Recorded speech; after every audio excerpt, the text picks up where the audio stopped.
Hey everyone, welcome back to my YouTube channel. अगर आपको मेरे वीडियोस पसंद आते हैं तो प्लीज़ एक लाइक, कमेंट और सब्सक्राइब कर ज़रूर बताइए आपको ये कैसा लगा। तो चलिए हम वीडियो की स्टार्टिंग करते हैं।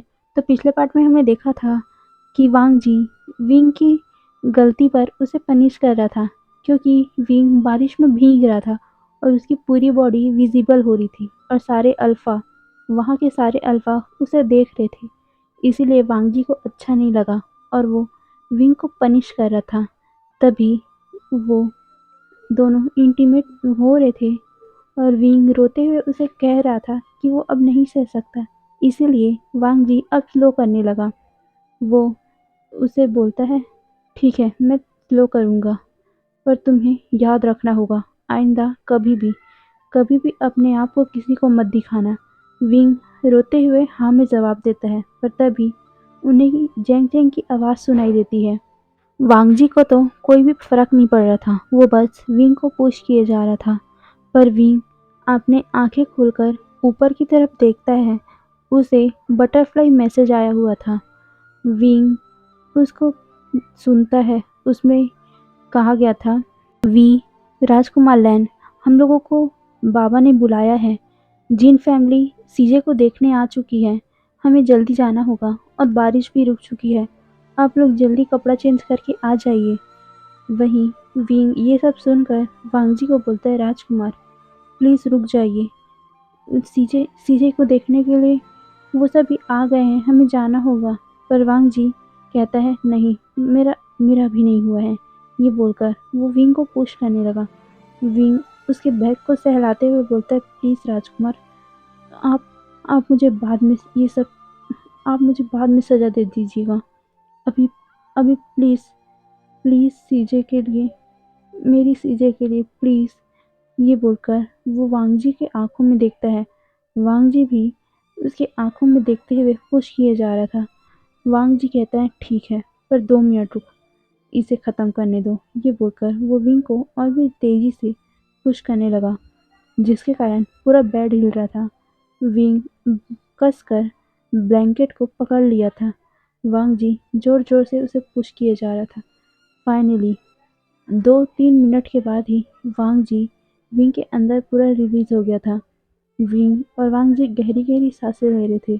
वो दोनों जल्दी से उठते हैं। विंग की हालत नहीं थी उठने की, पर भी वो मुश्किल से उठता है और वो अपने कपड़े वपड़े पहनता है, पर उसके कपड़े पूरे गीले हो रखे थे। पर वांग जी अपना कोट पहना देता है, पर विंग के फेस पे अभी भी रेड मार्क बने हुए थे, क्योंकि वांग जी ने उसे स्लैप किया हुआ था।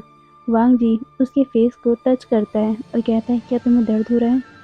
विंग अपना सर ना में हिलाकर बोलता है, नहीं। वांग जी उसके फेस को अपनी तरफ खींचता है और उसे हल्का सा किस कर बोलता है, पर तुम्हें कपड़ा बांध लेना चाहिए। विंग हाँ में जवाब देता है और फिर अपनी पॉकेट से एक कपड़ा निकालता है, क्योंकि मैडम यू की बातें उसे अभी भी याद था। और जैंग चैंग ने जब उसका कपड़ा निकाला था, तब उसने अपने पास ही रख लिया था। विंग जल्दी से उसे अपने फेस पर बांध लेता है।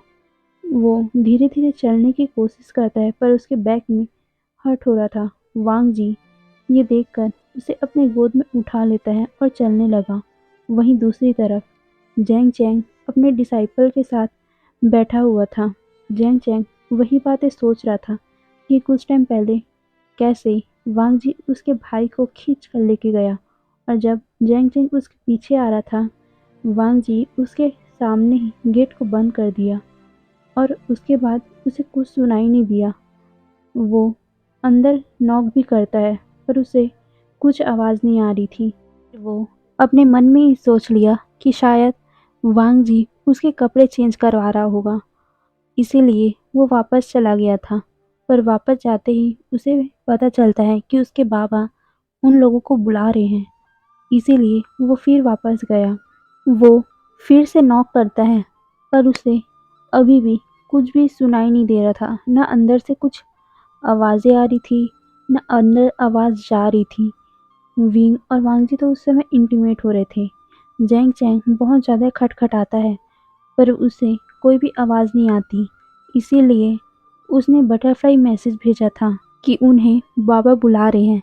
ये बटरफ्लाई मैसेज सिचैन ने उन लोगों को सिखाया था जब वो 15 साल के थे। विंग और जैंग चैंग दोनों बहुत ज़्यादा मस्तियाँ करते थे इसी के कारण, इसीलिए उन्हें ये सब याद था। पर विंग फाइटिंग करना भूल चुका था। जैंग चैंग उसे मैसेज करके बता देता है और वो फिर बाहर आ गया। वो बस वही सारी बातें सोच रहा था कि इनके अंदर तो सारी कुछ बातें सुनाई देती है। पर अभी जैंग चैंग ने इतने बार खटखटाया, इतने बार आवाज़ें दी, तो विंग और वांग जी ने एक बार भी उसका जवाब क्यों नहीं दिया। जैंग चैंग यही सारे सोच रहा था। कुछ टाइम बाद वो देखता है कि विंग और वांग जी आ रहे हैं, पर विंग वांग जी के गोद में है। विंग ने अपना फेस भी ढक रखा है। वांग जी उन लोगों की तरफ देखकर बोलता है, चलिए। जैंग चैंग हाँ में नोट कर चलने लगा, पर वो बार बार विंग और वांग जी की तरफ ही देख रहा था। पर वांग जी तो चुपचाप सीधे ही चल रहा था और विंग अपना सर वांग जी के कंधे पर छुपाया हुआ था। वो सारे लोग कुछ ही टाइम में जैंग महल पहुंच चुके थे। विंग वांग जी से कहता है, राजकुमार मुझे उतार दीजिए। पर वांग जी कुछ नहीं बोलता और चुपचाप उसे आगे लेके जाने लगा। पर विंग उसके कंधे पर थोड़ा सा टैप कर बोलता है, प्लीज़ राजकुमार उतार दीजिए। मैं महारानी यू मुझे देखेगी तो वो, ये बोलकर वो चुप हो गया। वांग जी कहता है, तो क्या क्या करेंगी वो। विंग कहता है, प्लीज़ राजकुमार मुझे अच्छा नहीं लगेगा कि कोई मुझे ऐसे देखेगा। वांग जी कहता है, क्यों क्यों अच्छा नहीं लगेगा, तुम मेरे हो। विंग कहता है, हाँ पर भी प्लीज़। वांग जी कहता है, ठीक है। ये बोलकर वो उसे उतार देता है। विंग धीरे धीरे चल रहा था। वांग जी उसे देखकर इरिटेट हो रहा था और बोलता है, जब तुम चल नहीं पा रहे हो तो मेरी गोद से उतरने की ज़रूरत ही क्या थी। विंग कहता है, पर मैं चल लूँगा, आप जाइए, मुझे मुझे सीजे के पास जाना है। ये बोलकर वो दूसरे रास्ते की तरफ चले गया। वांग जी अपना सिर हिलाकर अपने रूम की तरफ जाने लगा। वहीं जैंग चैंग अपने रूम की तरफ चले गया। पर विंग अपनी सीजे के रूम में जाने के बजाय गार्डन में चला गया और वो गार्डन में एक पेड़ के नीचे बैठकर यही सारी बातें सोच रहा था जो आज हुआ उसके साथ। वो बहुत ज़्यादा उदास सा बैठा हुआ था, पर तभी उसे दूर से कोई इंसान देख रहा था। विंग उस पर गौर नहीं करता, पर वो इंसान विंग को देखकर बहुत ज़्यादा खुश हो रहा था। विंग अपने दोनों घुटनों को अपने सीने से लगाकर एकदम ज़्यादा ही कड़ल कर बैठा हुआ था और अपने घुटनों पर अपना मुँह छुपाए रोने लगा। वो अपनी ज़िंदगी को कर्ज कर रहा था, अपनी लाइफ को कर्ज कर रहा था। पर तभी उसे याद आता है कि कैसे वांग जी ने उसके गालों को, जहाँ पर उसने स्लैप किया था, उसी को अपने हाथों से कैरेस कर रहा था, उसे प्यार से किस कर रहा था और उसे बोला था कि ज़्यादा दर्द हो रहा है तो बता दे। विंग तो बहुत ज़्यादा ही कंफ्यूज था कि वांग जी एक पल में उसे टॉर्चर करता है तो दूसरे पल में उसे प्यार। वो कुछ भी समझ नहीं पा रहा था। विंग को तभी एक डिसिपल आकर आवाज़ देता है। विंग जल्दी से उठता है, पर उसके बैक में अभी भी दर्द हो रहा था और साथ में उसके पैर में भी, क्योंकि उसके पैर में मोच आया था ना, तो इतनी जल्दी मोच का दर्द ख़त्म तो नहीं होगा। विंग धीरे धीरे लंगड़ाते हुए चलता है। विंग धीरे धीरे जा रहा था और वहीं दूर से वो इंसान विंग को देख रहा था और स्माइल कर रहा था। तभी उसे कोई पीछे से आवाज़ देता है और वो भी चला गया। विंग जल्दी से अपने सीजे के पास जाता है और उसे बातें करता है, उसे तैयार करता है। विंग यान्नी को लेकर हॉल की तरफ जाता है। वहाँ सारे लोग बैठे हुए थे। वहाँ जिन के फैमिली बैठी हुई थी, जिन गोंगशान, जिन जुशियन, जिन जुशन और बहुत सारे लोग थे। वहीं दूसरी तरफ जांग फैमिली बैठी हुई थी। जांग फैमिया, मैडम यू, जैंग चैंग और वांग जी जैंग चैंग के बगल में बैठा हुआ था और एक और जगह खाली था विंग के लिए, और यानली के लिए अलग से जगह था। वांग जी विंग के लिए जगह छोड़ के बैठा हुआ था, पर वो जैंग चैंग के पास भी बैठा हुआ था। क्योंकि मैडम यू ने उन्हें कहा था कि वो जैंग चैंग के बगल में बैठ जाए और विंग जैंग आपके बगल में बैठ जाएगा। वांगजी भी नानुकू नहीं करता और खुद जाकर जैंग चैंग के बगल में बैठ गया था। विंग यानली को लेकर आता है। सारे लोग तो बस उन दोनों को ही देखते रह गए। जिन फैमिली के लोग तो बस विंग को देख रहे थे। विंग बहुत ज़्यादा खूबसूरत लग रहा था। उसने अपने गीले कपड़े बदल चुके थे, वही वांगजी भी अपने गीले कपड़े बदल चुका था। विंग ने एक रेड कलर का कपड़ा पहना हुआ था और बालों में एक रेड कलर का बो बांधा हुआ था। क्योंकि अभी उसका बाल गीला था, इसलिए उसने अपने आधे से ज़्यादा बाल को खुला रखा हुआ था और उसके लंबे लंबे बाल कमर से नीचे तक आ रहे थे। विंग सादा सिंपल जरूर था, पर वो बहुत ज़्यादा खूबसूरत लग रहा था। उसे देखकर कोई भी उसके ऊपर अट्रैक्ट हो जाए, उतना ज़्यादा खूबसूरत। उसकी आंखें बहुत ज़्यादा ही खूबसूरत लग रही थी। उसके लिप्स, वांगजी ने जो अभी उसे किस किया था, जो उसके साथ इंटीमेट हुआ था, इसलिए विंग और भी ज़्यादा उसके कारण सुंदर लग रहा था। विंग धीरे धीरे यानली को जिन जुशवान के पास में आकर बैठा दिया और खुद जाकर वांगजी के बगल में बैठ गया और सारे लोग अब बातें करने लगे। विंग को देखते ही जिन जुशवान विंग के बारे में सोच रहा था कि शायद वही उसकी होने वाली वाइफ होगा, पर ऐसा नहीं था। विंग ने यानली को उसके बगल में बैठा दिया। तब उसे याद आया कि हाँ, उसकी तो शादी ओमेगा लड़की से होने वाली, न कि ओमेगा बॉयज से। इसीलिए वो शांत हो गया, पर उसकी नज़र विंग पर थी। तभी जिंग गुआंगशान विंग की तरफ देखते हुए बोलता है, सेक्ट लीडर जियांग, हमें पता है कि आपके 3 बच्चे हैं, पर हमें नहीं पता था आपके तीनों बच्चे एक से बढ़कर एक हैं। बहुत ज़्यादा खूबसूरत। ये बोलकर वो विंग की तरफ देख रहा था, पर विंग अपनी नज़रें नीचे कर रहा था। पर वांगजी को जिंग गोंगशान की नज़रें बहुत ज़्यादा ही गुस्सा दिला रही थी। पर वो अभी दूसरे क्लैन में है, दूसरे सेक्ट में है और वो किसी से झगड़ा नहीं कर सकता, नहीं तो उनके सेक्ट में के साथ उन लोगों की दुश्मनी हो जाएगी। इसीलिए वो कुछ नहीं बोलता और चुपचाप वहाँ बैठा रहा। जिन गोंगशान विंग की तरफ देख कर बोलता है, आपका ये बेटा ओमेगा बेटा है ना, शायद छोटा वाला। जैंग फैमिया हमें नोट करते हैं और बताते हैं ये हमारा अडॉप्टेड बेटा है, वी बुशियान।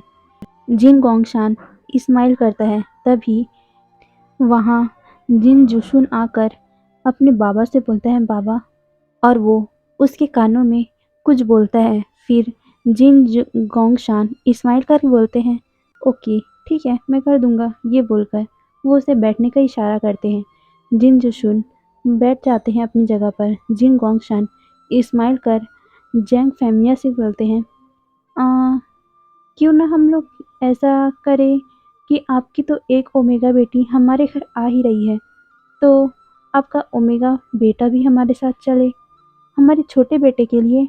ये सुनकर जियांग्स के सारे लोग शॉक हो गए, यहाँ तक कि यानली भी और जैंग चैंग भी। जैंग चैंग अपने बाबा को देखता है और इशारे में ही बोलता है, नहीं। जैंग फैमिया कहते हैं, ऐसा नहीं हो सकता।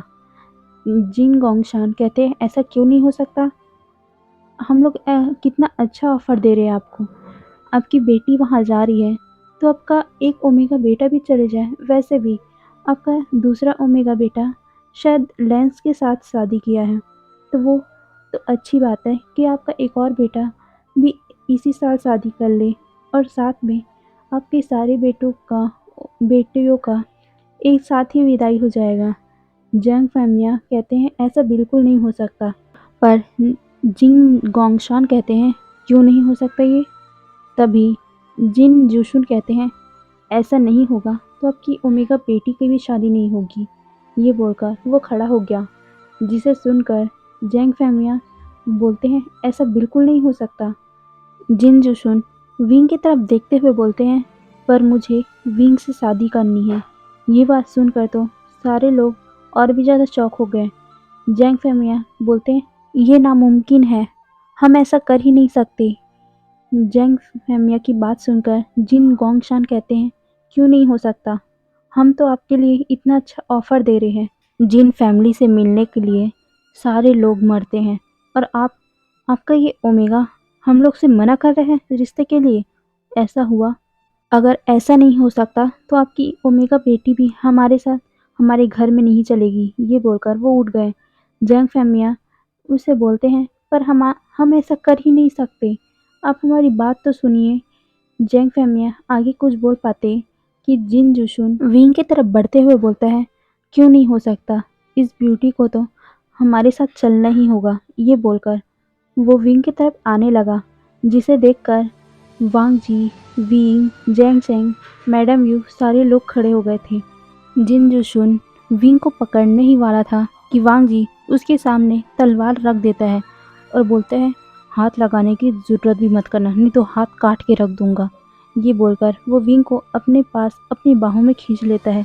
विंग सीधे वांग जी के बाहों में आकर उसके सीने पर लगता है और विंग भी उसे कसकर गले लगा लेता है। जिन जुशुन वांग जी की ऐसी हरकत देखकर बोलता है, ये क्या हरकत है, तुम अपनी पत्नी को पकड़ो ना, इसे क्यों पकड़ रहे हो, ये ओमेगा अब मेरा होगा। ये बोलकर वो विंग को पकड़ने के लिए हाथ बढ़ाता है, पर वांग जी उसके गले पर तलवार रख के बोलता है, मेरी वाइफ को पकड़ने की हिम्मत भी किसी की हुई ना, तो मैं अभी के अभी सबकी लाशें बिछा दूंगा यहाँ। ये बोलकर सबकी तरफ वो तलवार दिखाता है। वांग जी की ऐसी बातें सुनकर जिन गोंगशान अपने बेटे को शांत करवाते हैं। वे बोलते हैं, आपकी वाइफ मतलब आपकी शादी तो उनके दूसरे बेटे से हुई है, तो ये तो उनका छोटा बेटा है। वांग जी बोलता है, ये मेरी वाइफ है, ये मेरा ओमेगा है, तुम्हें दिख नहीं रहा है ये मेरा माँ ओमेगा है, तो तुम इसके बारे में सोच भी कैसे सकते हो, ये सिर्फ मेरा है, सिर्फ और सिर्फ मेरा। ये बोलकर वो विंग को और भी ज़्यादा टाइटली पकड़ लेता है। जांग फैमिया उन लोगों के पास आकर बोलते हैं, हम यही तो बताना चाहते थे कि विंग की शादी हो चुकी है, हम ऐसा नहीं कर सकते हैं, पर आप लोग तो हमारी बात ही नहीं सुन रहे थे। जिंग गोंगशान कहते हैं, ओह हमें माफ़ कर दीजिए, हमें लगा कि राजकुमार की शादी दूसरे राजकुमार से हुई होगी, आपके दूसरे बेटे से, इसीलिए हमने छोटे बेटे की प्रस्ताव रखा था और मेरे बेटे को आपका छोटा बेटा पसंद आया था, उसे भी नहीं पता था कि उसकी शादी हो चुकी है। पर वांग जी उन लोगों को गुस्से में देख रहा था और वांग जी के गुस्से की नज़र जिन गोंगशान को जब लगती है, वो हंसते हुए बोलता है, राजकुमार हमसे बस मिस्टेक हो गया, प्लीज़ ये तलवार नीचे रखिए। ये बोलकर वो अपने हाथों से वांग जी की तलवार को नीचे करता है। वांग जी भी कुछ पल के लिए शांत होकर अपनी तलवार नीचे रख देता है, पर वो अभी भी गुस्से से जिन गोंगशान उसकी पूरी फैमिली को देख रहा था। वहीं यान ली अपने भाई के पास दौड़कर आती है। विंग इन लोगों से इतना डर चुका था, इसलिए वो वांग जी को बहुत ज़्यादा टाइटली पकड़ा हुआ था और वांग जी भी उसके कमर को बहुत ज़्यादा टाइटली अपने पास चिपका कर रखा हुआ था। यान ली उसके पास आकर विंग से कहती हैं, आई तुम ठीक हो। विंग हल्का सा अपना सर निकाल कर अपनी सीजे को हाँ में जवाब देता है। वांग जी को वो हल्के से कहता है, राजकुमार छोड़ दीजिए, मैं अब ठीक हूँ। वांग जी कहता है, बिल्कुल नहीं, सब लोग सुन लो, विंग मेरा है, कोई भी इस पर गलत निगाह मत डालना। और ये वांग जी जिन जुशुन के तरफ देखते हुए बोल रहा था। जिन गोंगशन हंसते हुए बोलता है, हाँ राजकुमार, ये बस हमारा मिस्टेक था, अब इसको गलत वे में मत लीजिए, हमें नहीं पता था कि छोटे राजकुमार की शादी हो गई है, मेंसले राजकुमार की नहीं। आप शांत हो जाइए। ये बोलकर वो जेंग फैमिया की तरफ देखते हुए बोलते हैं, हमें माफ़ कर दीजिए, हमारी ऐसी इंटेंशन नहीं थी। सेक्ट लीडर जियांग, प्लीज़ इस बात को छोड़ दीजिए, भूल जाइए, हमें माफ़ कर दीजिए, मेरे बेटे से गलती हो गया, अब चलिए हम अब रिश्ते की बातें करते हैं आगे। ये बोलकर वो आगे बढ़ने लगा। जेंग फैमिया उसे मना करने ही वाले थे कि मैडम यू उसका हाथ पकड़ बोलती है, जी जी हम करते हैं। ये बोलकर वो सारे लोगों को बैठा दी। यान ली जिन जो श्वान के पास में जाकर बैठ गई। उन लोगों की बातें अब शुरू हो गया था। वांग जी अभी भी विंग को छोड़ नहीं रहा था, वो अपनी गोद में विंग को बैठाया हुआ था, जिसे देखकर जिन जुशुन जिन गोंगशान बहुत अजीब फील कर रहे थे। पर जिन जुशुन विंग और वांगजी की तरफ गुस्से में देख रहा था और अपने नेक पर अपना हाथ फिराते हुए बोलता है, इस लैंड ने मुझ पर तलवार उठाई, इसका तो इसे सबक मैं जरूर सिखा कर रहूंगा और इस ओमेगा को तो मैं एक बार अपने बेड पर जरूर लाऊंगा। ये बोलकर वो अपने नेक को रब कर रहा था। विंग वांगजी के कंधे पर अपना सर रखकर सारे लोगों को देख रहा था। यान ली अपने भाई की तरफ देख रही थी क्योंकि वांगजी ने उसे कसकर टाइटली पकड़ा हुआ था। यानली उसे देखकर स्माइल करती है। जिन जसवान यानली के हाथों को पकड़ते हुए बोलता है, हमें माफ कर दीजिएगा, मेरे भाई और मेरे बाबा से मिस्टेक हो गया था। आप नाराज तो नहीं है ना? यानली अपना सर ना में नोट करती है।